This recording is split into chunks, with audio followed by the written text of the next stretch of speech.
Unban করা হবে সেই ব্যাপারে বেশ কয়েকটি নির্ভরযোগ্য মাধ্যম থেকে অনেকগুলো তথ্য পেয়েছি যা আপনাদেরকে জানাবো। একই সাথে পরবর্তী ফ্রি ফায়ারের ওয়ার্ল্ড কাপে বাংলাদেশ কি খেলতে পারবে, যদি বাংলাদেশ খেলতে পারে তাহলে সেটি কিভাবে খেলতে পারবে সেই ব্যাপারেও কিছু আপডেট রয়েছে, তা আপনাদেরকে অবশ্যই জানাবো। সবগুলো বিষয় সম্পর্কে জানার জন্য অবশ্যই আপনাদেরকে আমাদের পুরো ভিডিওটিকে দেখতে হবে। একই সাথে আপনারা যারা যারা আমাদের চ্যানেলটিকে সাবস্ক্রাইব করেন নাই তারা অবশ্যই আমাদের চ্যানেলটিকে সাবস্ক্রাইব করে দিবেন, কেননা আমরা প্রতিনিয়ত এই সকল গুরুত্বপূর্ণ আপডেটগুলো আপনাদেরকে দিয়ে যাচ্ছি। একই সাথে আপনাদেরকে এটিও জানিয়ে রাখি, বর্তমানে আমাদের ওয়েবসাইটের ভিতরে কিন্তু অনেকগুলো আইটেম অ্যাড করা হয়েছে, যেখানে ফেসবুক, টিকটক, ইনস্টাগ্রাম, টেলিগ্রাম সহ আপনারা তো প্রতিনিয়ত ডায়মন্ড টপ আপ করতে পারতেছেনই। তা আপনাদের যার যেই সার্ভিসটি প্রয়োজন তা একদম নিশ্চিন্তে আমাদের ওয়েবসাইট থেকে আপনারা নিয়ে নিতে পারবেন। ওয়েবসাইটের নাম মেনশন করা রয়েছে কমেন্ট সেকশনে, সেখান থেকে আপনারা অবশ্যই ঘুরে আসবেন। ভিডিওতে আমরা সর্বপ্রথম যে টপিকটি নিয়ে কথা বলবো সেটি হলো ফ্রি ফায়ার গেমের ভিতরে বর্তমানে যে রমাদান স্কোয়াড কাপ এই টুর্নামেন্টের রেজিস্ট্রেশন কিন্তু গতকাল অর্থাৎ 22 তারিখ থেকে 26 তারিখ পর্যন্ত চলবে, আর ম্যাচ কিন্তু স্টার্ট হবে 27 তারিখ থেকে 31 তারিখ পর্যন্ত। আপনারা অবশ্যই নিজেদের স্কোয়াড নিয়ে এই টুর্নামেন্টটিতে জয়েন করবেন। জয়েন করার জন্য এই কারণে বলতেছি, এইটার বেশ কয়েকটি উপকারিতা রয়েছে। প্রথমত, গেমের একদম অরিজিনাল প্লেয়ারদেরকে নিয়ে এইভাবে একটি টুর্নামেন্ট অ্যারেঞ্জ করা যা আসলে প্রশংসার দাবিদার। অতঃপর ভবিষ্যতে যদি বাংলাদেশে কোনো ধরনের ল্যান্ড টুর্নামেন্ট কিংবা অফিসিয়াল টুর্নামেন্ট করানো হয়, সেক্ষেত্রে হয়তোবা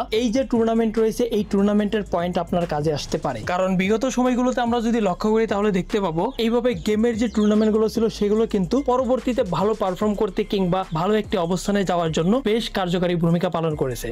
তবে এই ক্ষেত্রে আমার একটি সংশয় রয়েছে, সেটি হলো আসলে এই টুর্নামেন্টটি ফেয়ার হবে কিনা। কারণ যেখানে নর্মালি গ্যারেনা গেমের ভিতর থেকে হ্যাকার দমন করতে পারতেছে না, সেখানে এই টুর্নামেন্ট গুলোতে যে হ্যাকার ঢুকবে না, পিসি বাইপাস করে পিসি প্লেয়াররা সরাসরি এই টুর্নামেন্টে অংশগ্রহণ করবে না, সেটিরও কোনো গ্যারান্টি